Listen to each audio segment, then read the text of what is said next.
Hurmatli Prezidentimiz Shavkat Miromonovich Mirziyoyev. Mana bugun 17-sentyabr, men sizni yana kuta ish vaqti ham tugab qolishiga oz qoldi. Sizni qabulxonangizning eshigini tagida balki meni qabul qilib qolarsiz, balki menga vaqt ajratarsiz deya mana bugunni ham kechikirdim.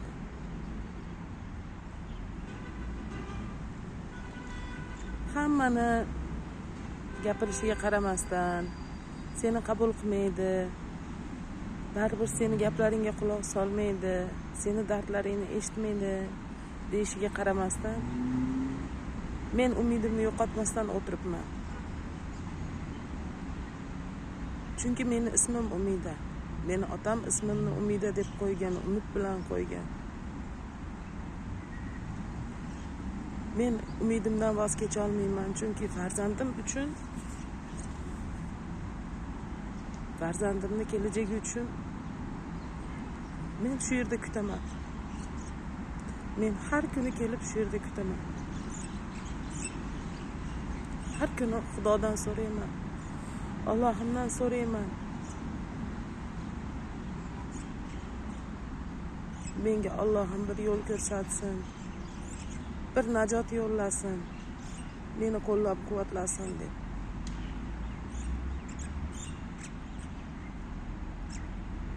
Allohim barcha bandasini qo'llab-quvvatlasin.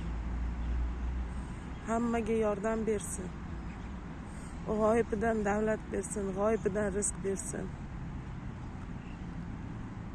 Niyati amallarga oshsin insonlarni.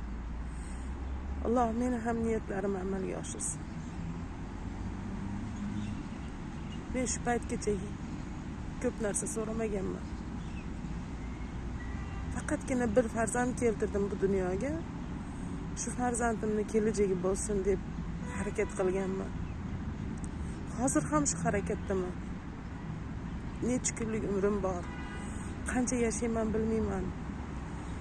Lekin shu farzandimni kelajagi uchun shu yerga bosh urib kelib turibman. Meni bir kun eshitasiz va bir kun meni "Ke qizim yonimga" deb chaqirasiz deb umid qilaman.